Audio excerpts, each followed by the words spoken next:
Xin chào, what's up everybody? We're in Bintan today, walking around kind of during rush hour. In this video, we're going to talk about the northern cuisine versus the southern cuisine. The differences, which one you might like better, why you should visit all over Vietnam when you do come on a trip here. You shouldn't just stay in one city and do one thing. You definitely want to experience a bunch of Vietnam and see really what it has to offer. So let's kind of get into the video. I don't know which way we want to walk. I think we go straight ahead. Now, there's something amazing about Vietnam. Like, you get the buzzing of the motorbikes going around, the smiling from the people, the kindness. It's just a special place, man. It's really hard to replicate, you know, the feeling you have here. It's very easy to get caught up in negative, but I can't do it. Like, it's too positive of a place. I'm excited to get traveling. We are going to be going to a new country at the end of this week. I will be live streaming today. Yes, this will come out tomorrow morning. So today I will be live streaming, so look for that. We're trying to raise funds for the Thailand trip because I am a brokey right now and have no money. So let's mainly focus on Hanoi versus Saigon and what the major differences are in cuisine. People have been asking me this a lot lately, because what I've been finding is a lot of people that come, especially guys, tend to just stay in the south of Vietnam. In fact, a lot of guys are just staying in Saigon.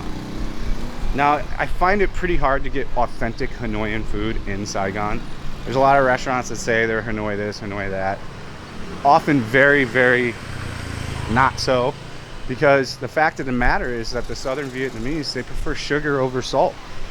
So selling a Hanoi product here may sound like a good idea, but in reality, that's not what a southerner really likes. You know, you'll find in the south, in Saigon, like the pho is a little bit sweeter because they put rock sugar in it. The bun ba hue is a little sweeter because they put, you know, rock sugar in it. They use rock sugar to sweeten things here. Even the spaghetti, it's why Jollibee spaghetti does so well in Saigon, is because they like the sweet taste of it. They like that it's sweeter. So really the two main differences is Hanoi is all about that salt and Saigon's all about that sugar. Those are the major differences in the two. What a cool little street, man. You'll always find something cool and amazing in Saigon. This is why I highly recommend you walk around on foot. Like, because you'll just never know. Like, you've got an auntie getting a haircut over here. You've got another auntie selling fruit over here. You got laundry hanging over here. You got a dog barking at the white guy. He's like, press me, dog. Keep pressing the homie.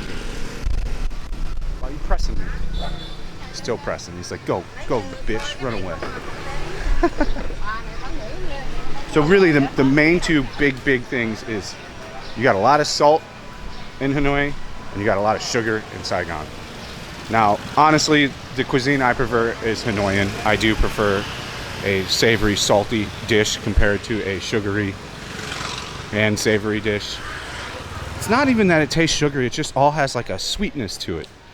Like, and really in Hanoi, they don't add that sweetness in it. It's great. Like, the pho is really good. They've even got like a different hot sauce in Hanoi. It's like more of a paste. Hello. It's more of like a orange paste than like the chili sauce down here.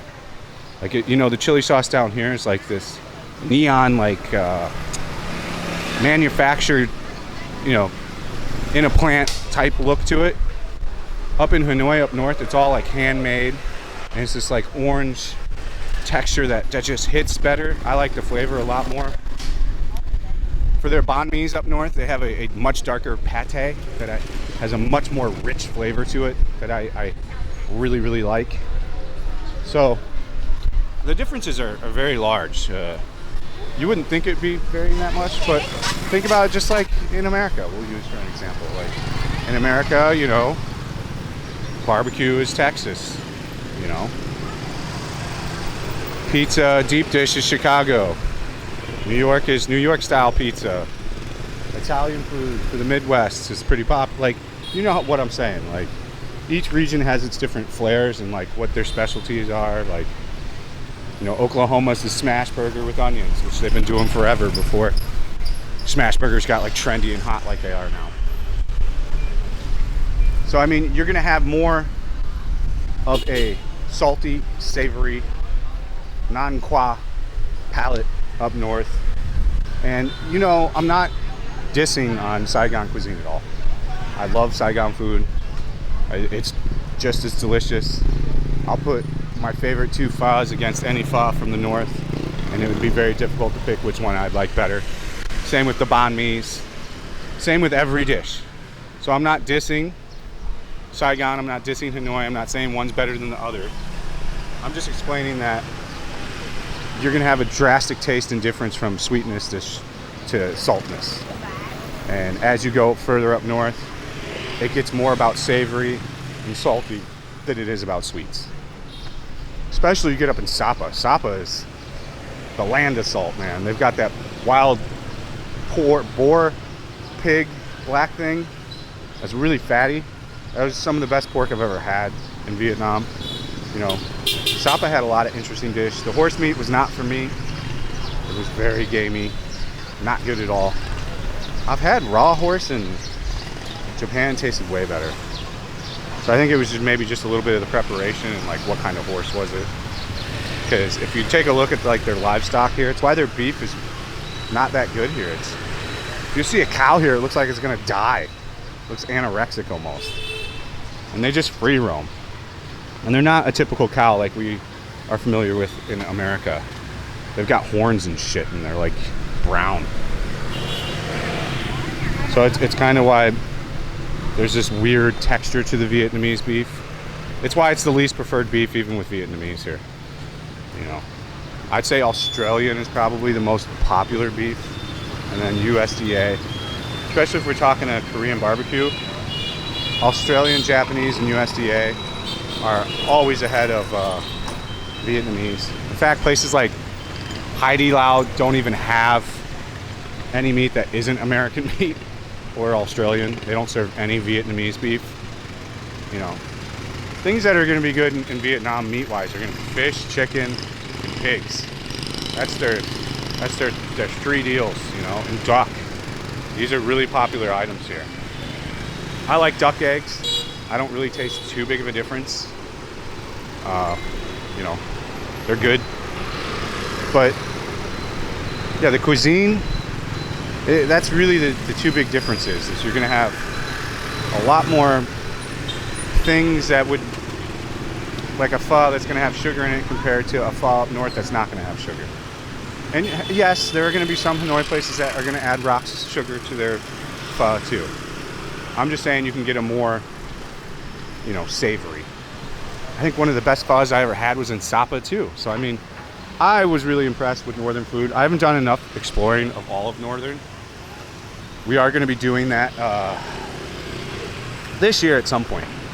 You know, we're only going to go to a few foreign countries this year because Daddy's broke, and I gotta pay off my debts and get all my shit in the line, and then we can really focus on going to other places next year.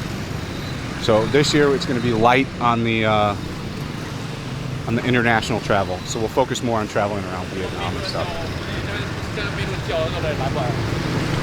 Chinese. These guys were Chinese.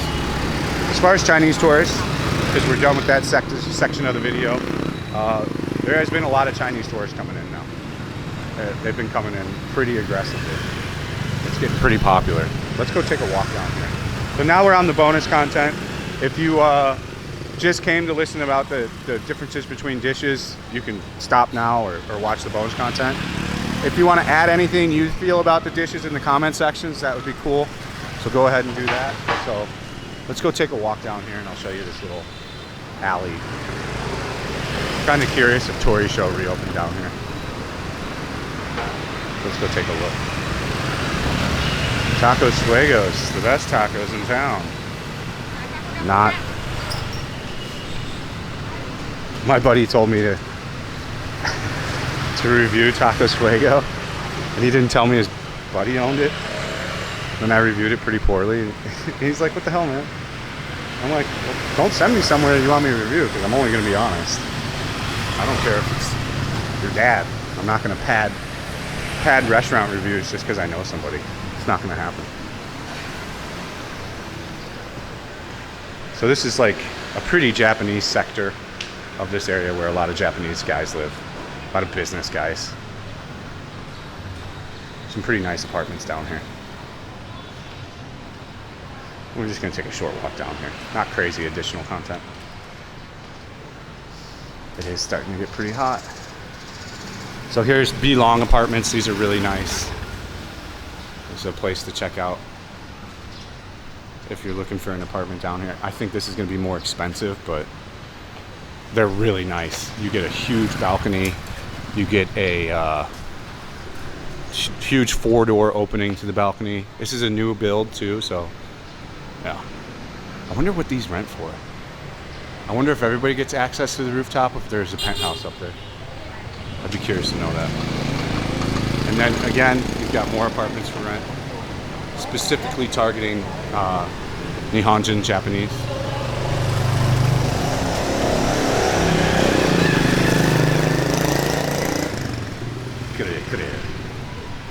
I'm curious if you close this toy show or open it back. Wouldn't be surprised if we closed it, because they were closed for so long during COVID. Oh, I think it's down here. Is it down there or is it down here? We'll find out, won't we?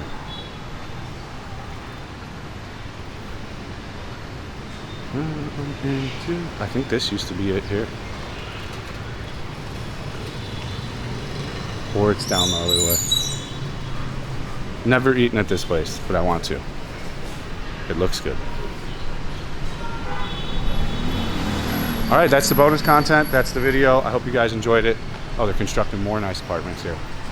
See, this would be something you'd want to get into. One of these new builds. This looks like pretty thick too, so you might have some kind of soundproofing. Alright guys, as ever, I appreciate you so much. If you want to go on a private tour, you can sign up for the Patreon, hit me a DM on there. Or if you just want to see additional content and support me in more ways, we've got the Patreon for that, and a way to communicate with me. As ever, I hope you have a great day, great morning, great afternoon. I appreciate you taking the time to watch my videos. If you want to subscribe to the channel, that'd be awesome. Smash that like button and drop a comment. Everyone, thank you. See you on the next one. Stay frosty. Peace out.